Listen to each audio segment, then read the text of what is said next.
વલ્લભને શરણે જઈએ રહીએ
વલ્લભને શરણે જઈએ રહીએ આનંદમાં. એકવાર શરણું વલ્લભનું મળી જાય પછી આનંદ જ છે. જો સુખી નથી, સુખનું શું થાય? થાય કે નહીં મારા વાલા? પણ આનંદનું શું થાય? પરમાનંદ. વલ્લભના 108 નામ સર્વોત્તમ સૂત્રમાં ગુસાઈજી આપ્યા. એમાં પહેલું કયું છે? આનંદાય નમઃ, પરમાનંદાય નમઃ. મને એક ભગવદીએ શીખવાડ્યું. કોરોનામાં જ્યારે સત્સંગ ચાલુ કર્યો તો 25-50 ને અમે વોટ્સએપમાં મોકલતા. પછી તો એટલા ફોન આવે, બેયના મોબાઈલ ભરાઈ ગયા. પછી મારી પૌત્રીએ કહ્યું કે બા યુટ્યુબનું. મેં કીધું ના, એમાં પૈસા મળે. એ કે બા આપણે લખી દઈએ ને તો પૈસા નહીં લેવાના. મેં કીધું બેટા પૈસા ભક્તિ ફલિત થાય. જ્યાં પૈસો આવે ત્યાં ભક્તિ જાય, આપણી પાસે રહી નહીં. તો એમણે લખી દીધું કે ભાઈ અમારે કોઈ તમે જો આપણી ચેનલમાં કોઈ એડવર્ટાઈઝ ના આવે. આવે જ મારા વાલા? પૈસા લઈએ તો એડવર્ટાઈઝ દેવી પડે ને. અને આ એવો આનંદ થઈ ગયો. ત્યારે એક ભગવતીએ મને કહ્યું, ઈલાબેન કોઈનો ફોન આવે કે રસ્તામાં મળે, કેમ છો? તો આપણે બધા શું કહીએ? મજામાં. કહીએ કે નહીં મારા વાલા? મજાની સજા હોય. મને કે ઈલાબેન એવું નહીં બોલવાનું. કેમ છો? આનંદ પરમાનંદ. શું કહેવાનું? હવે તમે બધા કહેશો એવું?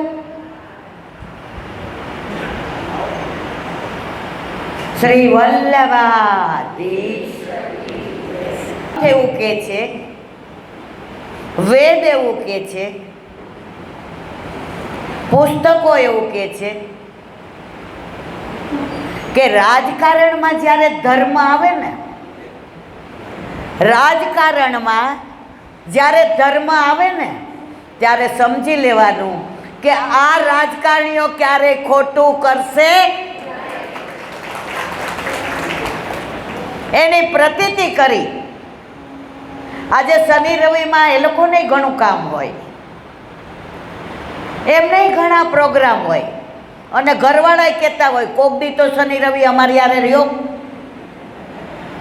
પણ આ બધું છોડીને પણ જ્યારે એમને આપણા આવા નાના ધાર્મિક કાર્યક્રમમાં આવવાનું મન થયું, કૃષ્ણની વાતોમાં સંમિલિત થવાનું મન થયું, ત્યારે મને આનંદ થાય છે કે આ રાજકારણમાં ક્યારેય કશું ખોટું થશે નહીં.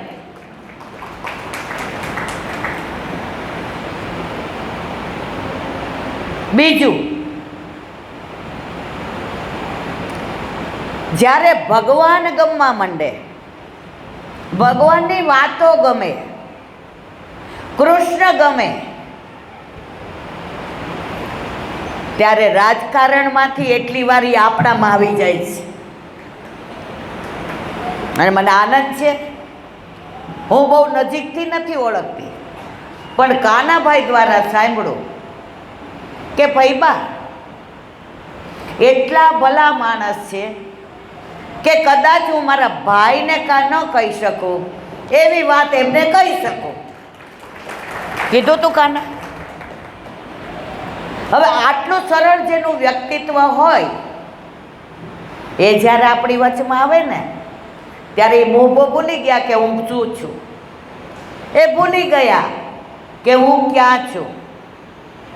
એમને એટલું યાદ આવ્યું કે કાનુડાએ મને ઉપરથી સારા કાર્યો કરવા મોકલ્યા છે, એટલે આ બધા સારા કાર્યોવાળા છે, એટલે મારે હાજરી આપીશ. મને બહુ બોલતા આવડતું નથી, એટલે કાંઈ બોલાઈ ગયું હોય. વાત કરતા હતા ઠાકોરજીની કે કોઈ આપણને પૂછે કેમ છો, તો આપણે શું બોલીએ? મજા. મજાની સજા હોય મારા વાલા, પણ આનંદનો તો પરમાનંદ જ હોય. એટલે આપણે બધા શું બોલીએ છીએ? નંદ કે આનંદ ભયો, નંદ કે આનંદ ભયો, નંદ કે આનંદ ભયો.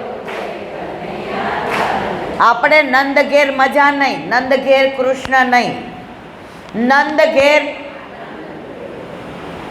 એટલે આપણે બધા આનંદવાળા છીએ, અને આનંદમાં સંમેલિત થવા આવ્યા. બધા શણગાર કર્યા હોય, તિલક ન હોય ને, તો આજે આપણે ત્યાં એવા મહેમાન આવ્યા કે આપણે બધા કાનુડાની વાતો કરતા કરતા પણ નંદ બાવા મુખ્ય હતા, પણ નંદ બાવાના લાલા કાના હતા. તો આપણા કાનાની વાતો, એમની પાસે સમય નથી આપણને ખબર છે, પણ કાંઈ નહીં, જેટલો સમય આપણી સાથે આવ્યા એટલા અમે એમના આભારી છીએ.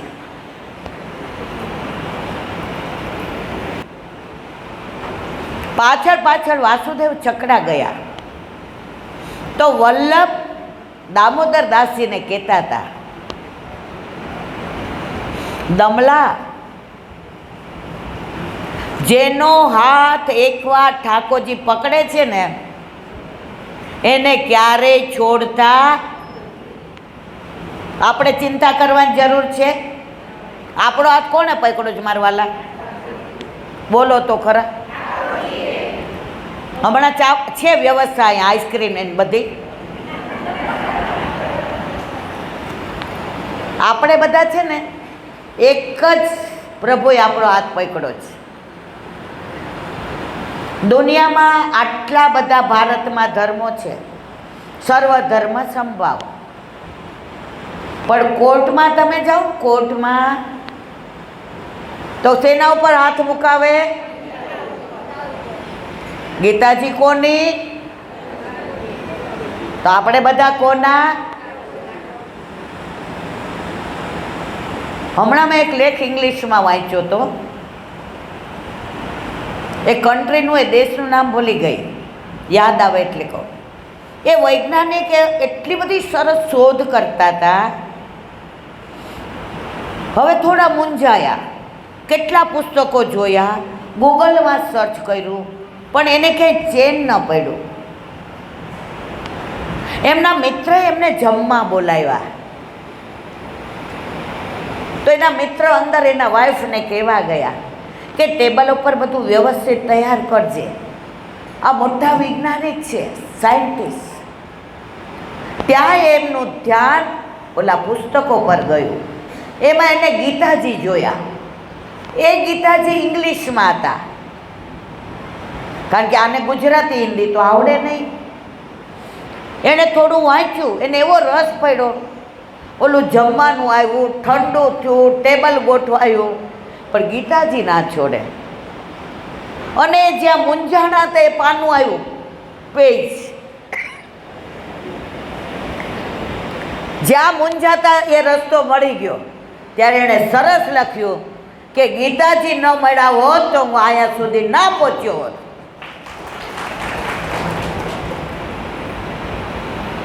ઘણી જગ્યાએ પરદેશમાં ગીતાજી ભણાવે છે, અને આપણે નસીબદાર છીએ કે હવે આપણે પણ છોકરાઓને ગીતાજી ભણાવવાની શરૂઆત ગવર્મેન્ટ કરી રહી છે. ખરું ખોટું? મને બહુ નોલેજ નથી હોતું, પણ મને ગૌરવ છે. આપણે ભારતીય છીએ, આપણે સનાતની છીએ, અને પછી આપણે વૈષ્ણવ છીએ. તો આવા ભારતીય દેશમાં આપણે જન્મ લીધો એનું બધાને ગૌરવ છે. અને ભારતીય હોવાનું જે ગૌરવ છે ને, દુનિયામાં આટલી બધી નદીઓ, કોઈ નદીને કોઈ ન ઓળખે, પણ યમુનાજીને ને ગંગાજીને કોનો સ્પર્શ થયો છે? ગંગાજીને શંકર ભગવાનનો અને યમુનાજીને ઠાકોરજીનો. અમે લોકો સ્વિટ્ઝરલેન્ડ ફરવા ગયા હતા, તો જાપીજીમાં ઠાકોરજીને પધરાવીને ગયા. ત્યારે અમે નાના હતા, 40-45 વર્ષના. એટલે અમારી ભેગા 19 જણા હતા ને, બધાય ના પાડી, ઈલાબેન ના લઈ જવાય, મને માર લઈ જવા છે. પછી ત્યાં અમે ઝીરો ઓલા ઉપર માઇનસ પર ગયા હતા ને, તો અમારા મિસ્ટર મને કે ઠાકોરજીને ઓલા બરફના ગોળા દે હાથમાં. તો અમે દીધા.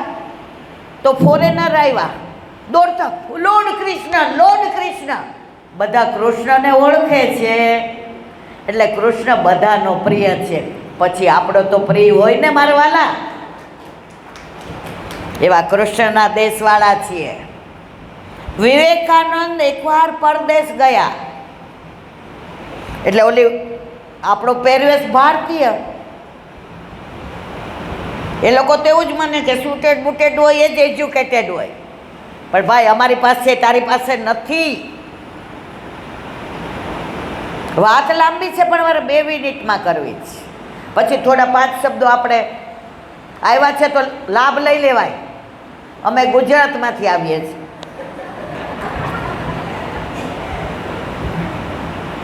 એમણે ગીતાજી હતા ને ઉપર મૂક્યા, અને બધા એમના ગ્રંથો નીચે. વિવેકાનંદજીને કહ્યું, જોયું છે તમારે ગીતાજીમાં કાંઈ? વિવેકાનંદજીએ કહ્યું, સાંભળો, ગીતાજી ઉપર ન હોય તો આ નીચેવાળા રહી જ ન શકે. ઓલા લોકોએ વચ્ચે મૂક્યા. એ કે જોયું, એ કે ઉપર નીચે બેયનો આધાર તો અમારા ગીતાજી જ છે ને. નીચે મૂક્યા કે છેક નીચે. ગીતાજી પાયામાં ન હોય તો બધુંય. એવા દેશના, એવા કૃષ્ણના. દીકરી કે બહુ પ્રેગ્નન્ટ હોય ને, ગમે એમાં માનતા હોય, પણ એના રૂમમાં ફોટા કોના હોય? કયો તો ખરા. કેમ? બધાને કાનુડા જેવો દીકરો ગમે, નટખટ ગમે, નંદલાલ ગમે, માખણચોર ગમે, નટવર ગમે, યશોદાનંદન ગમે, નંદનંદન ગમે, ગમે ને મારા વાલા. એવા આપણા પ્રભુ આપણા માથે વિરાજે જ. એટલા જલારામ લીલિયા કેવું ગામ નાનું, પણ એના દિલ કેવા મોટા. આવા લીલિયામાં પણ આ ભાઈએ પધાર્યા, મહેશભાઈ નામના. અમારું લીલિયા નાનું નથી, અહીંયા મોટા મોટા માણસો પધારે છે. બસ હવે સત્સંગ થોડી વાર પછી કરીએ, 2 મિનિટ. લે ભાઈ. હેલો. પણ મને જરૂર કૃષ્ણના સત્સંગ સભાનું નિમિત્ત તમે એના દર્શન કરવાનું મને તમે નિમિત્ત બનાવ્યું, એટલે તમારો આભાર માનું છું. બેન પણ અમદાવાદથી આવે છે, હું પણ ત્યાંથી જાઉં. અને રાજનીતિનો ભારતનો સૌથી મોટો પરિવાર કેન્દ્રના ગૃહમંત્રી અમિતભાઈ શાહ, અમિતભાઈ અને એમના ધર્મપત્ની સોનલબેન, બે પ્યોર પુષ્ટિ માર્ગીય. અમારા બેન સોનલબેન અને ભાભીબેન, એની ધાર્મિકતા, એની શ્રદ્ધા, પુષ્ટિ માર્ગ પર અને ઈશ્વર પરનો એનો વિશ્વાસ, એમાં કોઈ સહભાગી બનતા હોય તો એ બેન પોતે છે. એ વાતનો મને ખૂબ આનંદ પડે છે. ધાર્મિક ભાષણ તો હું આપી ન શકું,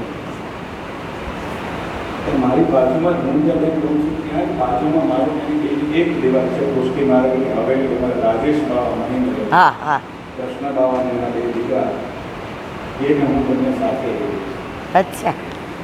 એટલે હું પોતે પુષ્ટિ માર્ગી નથી, પણ એને કીધું જરૂર સનાતની છું. સનાતની.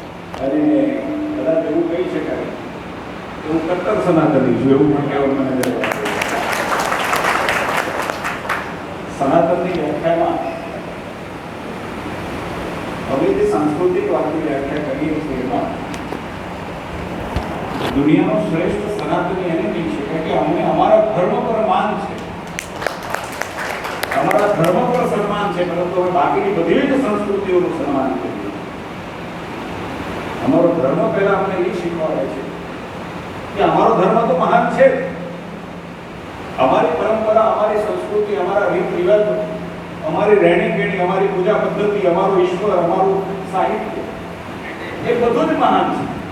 પરંતુ એનો અર્થ એ પણ નથી કે અન્ય ધર્મ છે એ મહાન નથી. અમે બીજા ધર્મનું પણ સન્માન કરીએ છીએ, એનું નામ સનાતન. અને આપણી પરંપરા, આપણો મૂળ મંત્ર જે આપણો છે એનું નામ છે વસુદેવ. દુનિયા જે છે આખી, એ દુનિયા આપણું કુટુંબ છે એવું માનવા વાળી કોઈ સંસ્કૃતિ આખી દુનિયામાં હોય અને એ સૌથી જૂની સંસ્કૃતિ હોય તો એ આપણી આ સંસ્કૃતિ છે. વસુદેવ કુટુંબકમ.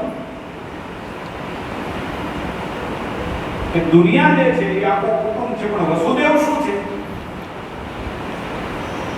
તો વસુદેવ છે એનું નામ છે કૃષ્ણ.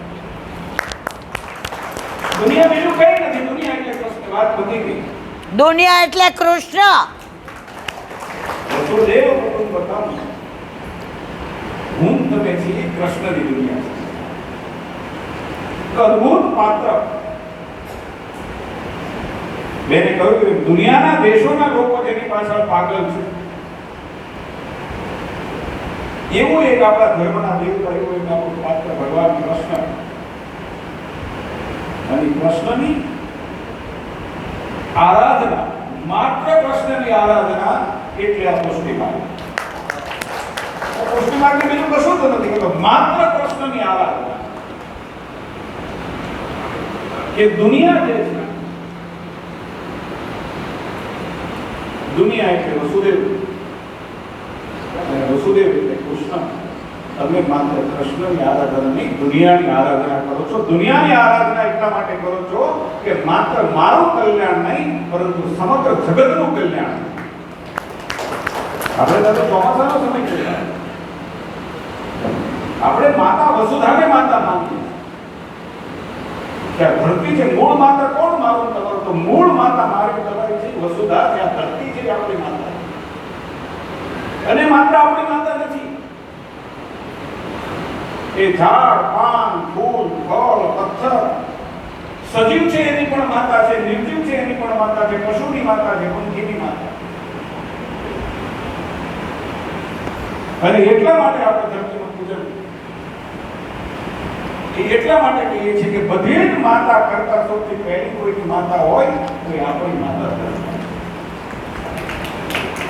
અમે તો ખેડૂત સમાજમાંથી હું આવું.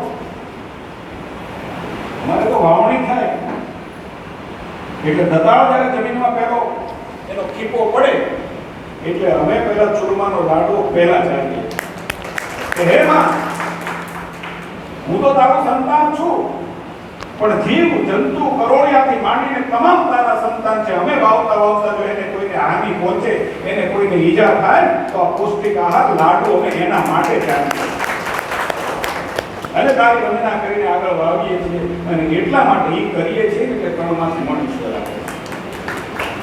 આપે છે ને.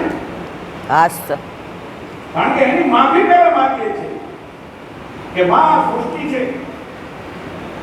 કરોડો લોકો છે, એનું પેટ અમારે ભરવું છે, એની પેટ ભરવું છે એટલે તને ખેડવી છે, તને ખેડશું તો એમાં તારા બીજા સંતાનો છે, એને ક્યાંક કોઈ માનહાનિ થશે, એને હાનિ પહોંચે, એને ઈજા થશે, પણ એને ઈજા થાય એમાંથી સાજા થાય, એમાંથી નવા જંતુ થાય એટલે અમે ખોરાક પણ એમાં નાખીએ છીએ કે 5 મરે તો પછી પાછા ઉદ્ભવે. અમે પાપ નથી કરતા. આ આપણે ધર્મ ને આપણી સંસ્કૃતિ. દુનિયાની કોઈ સંસ્કૃતિ એવી નથી એટલે મારી તમારી સંસ્કૃતિની કોઈ વાત. સંસ્કૃતિ છે તો સંસ્કાર છે. સંસ્કૃતિ છે તો સંસ્કાર છે, અને સંસ્કાર છે તો સમાજ. આ સમાજ એટલા માટે છે કે સમાજની પાસે પોતાની આગવી સંસ્કૃતિ. એ સંસ્કૃતિ એટલા માટે, સંસ્કાર છે, સંસ્કાર એટલા માટે છે કે એની પાસે સંસ્કૃતિ છે કે બાળકને ખબર છે કે હું બાળક તરીકે મારે માતાના ખોળામાં રમાય, એને ખબર છે. પણ એ બાળક જ્યારે 30 વર્ષનું થાય, 25 વર્ષનું થાય ત્યારે એને એ પણ ખબર છે કે મારે હવે માના ખોળામાં ન રમાય. મારે મારી બહેનની સામે કઈ દ્રષ્ટિથી જોવું, માની સામે કેવો વર્તાવ કરવો, બાપની સાથે કેવું વર્તન કરવું, એ કોઈ સંસ્કૃતિ શીખવતી હોય તો એ આપણી સંસ્કૃતિ સંસ્કારના નામે એ તો છે. અન્ય સમાજ કોઈની ટીકા નથી કરવામાં, પરંતુ અન્ય ધર્મ પણ છે કે આ સંસ્કૃતિ નથી.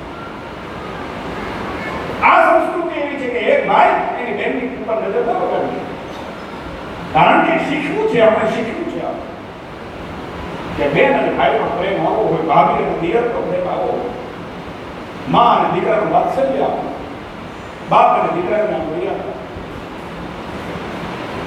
એને આપણને શીખવું છે. અને એટલે સંસ્કાર યુક્ત સમાજ એ વ્યવસ્થા હોય તો માત્ર ભારતમાં છે.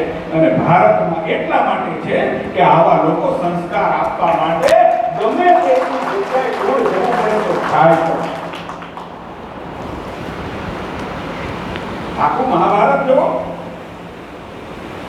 આખી ગીતામાં પ્રેમ છે. કોઈ ભારતનો ધાર્મિક ગ્રંથ મરતા શીખવાડે છે તો કોઈ ગ્રંથ જીવતા શીખવાડે, કોઈ ગ્રંથ જીવનની મર્યાદાને શીખવાડે છે તો કોઈ ગ્રંથ મોક્ષ કેવી રીતે મર્યા પછી મોક્ષ કેવી રીતે થાય એ શીખવે છે. અને આ જે સાહિત્ય છે કદાચ દુનિયાનું અણમોલ સાહિત્ય છે, કોઈની પાસે દુનિયામાં નથી એવું કહેવાનું નથી. આપણા જે ધર્મો છે, આપણા જે સંપ્રદાયો છે, એની પૂજા પદ્ધતિ નાની નાની અલગ હોઈ શકે, પુષ્ટિ માર્ગનો થોડો અલગ હોઈ શકે, રામાનંદીનો અલગ હોઈ શકે, ઉદાસીનનો અલગ હોઈ શકે, પરંતુ અંતે બધાનો ધ્યેય એ કૃષ્ણમય થવાનું, ઈશ્વરમય થવાનું બધાનો ધ્યેય છે. કોઈ દુનિયાની એવી તાકાત છે કે આ જગતને છે એ ચલાવે છે, અને એ કોઈ હોય તો જગતાર ભગવાન હોય. મને બહુ ગમ્યું એરિયામાં અમારો વિસ્તાર છે, તમારા પાવન પગલા એ અમારી ધરતી છે, એને પાવન તો કર્યું છે. પણ તમારા જેવા ધાર્મિક લોકો, જે ધર્મની આરાધના કરનારા લોકો અમારા એરિયામાં આવ્યા છે, અમારી ધરતી આજે પાવન થઈ. અને તમારા જે સંસ્કારો છે, તમારી અપેક્ષાઓ અમારી પાસે, તમારી કોઈ અપેક્ષા અમારી પાસેથી દાનની બીજી કોઈ નથી, કંઈ લેવાની નથી. તમારી અપેક્ષા માત્ર અમને દેવાની. અને તમે જે દેવા માટે આવ્યા ધર્મનું જ્ઞાન, એ સંસ્કાર, એ કૃષ્ણના ભજનોના સુંદર મધુરા એ શબ્દો છે, અમે નિસ્વાર્થ ભાવે લઈએ છીએ. અમારી એક મર્યાદા સમયની મર્યાદા છે, પરંતુ ભાઈ કાનભાઈનો અને આખા પરિવારનો આભાર માનું કે આપના દર્શન કરવાનો અમને અમે સ્વયં ઈશ્વરને નથી પામ્યા, ઈશ્વરને અમે જોયા પણ નથી, અને અમે જોવાના પણ નથી કર્યા. પરંતુ એટલું અમે કહીએ કે તમે જ્યારે કૃષ્ણનું ભજન કે કૃષ્ણની વાત તમે અહીંયા કરો છો ત્યારે તમે કૃષ્ણ નથી, પણ કૃષ્ણ કરતા કંઈ ઓછા નથી. એટલે તમારા અમે દર્શન કર્યું એ અમારા મનની અંદર ખૂબ સંતોષ અમારા મનની અંદર.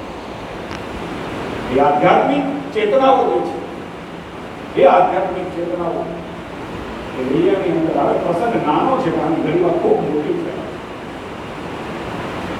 અને એ આધ્યાત્મિક ચેતના તરીકે તમે આજે અહીંયા પધાર્યા છો. અમારા માટે ખૂબ ખુશીની વાત છે. પરિવાર આખાને ઇન્ડિયામાં એને અભિનંદન આપું છું કે અષાઢ મહિનો આવે છે એવા સમયે તમે ભક્તિ માર્ગ રૂપી આ કાર્યક્રમ રાખી અને તમે પરિવાર નહીં પણ પરિવારે આખા ઇન્ડિયાને ઉજવું કર્યું, એટલે તમારો પરિવારનો પણ હૃદયપૂર્વકનો આભાર આપું છું. ફરી એક રજૂઆતના ચરણોમાં વંદન કરી મારી વાતને પૂરી કરી અને આપની સવિવેક આપની રજા આપું છું. ધન્યવાદ.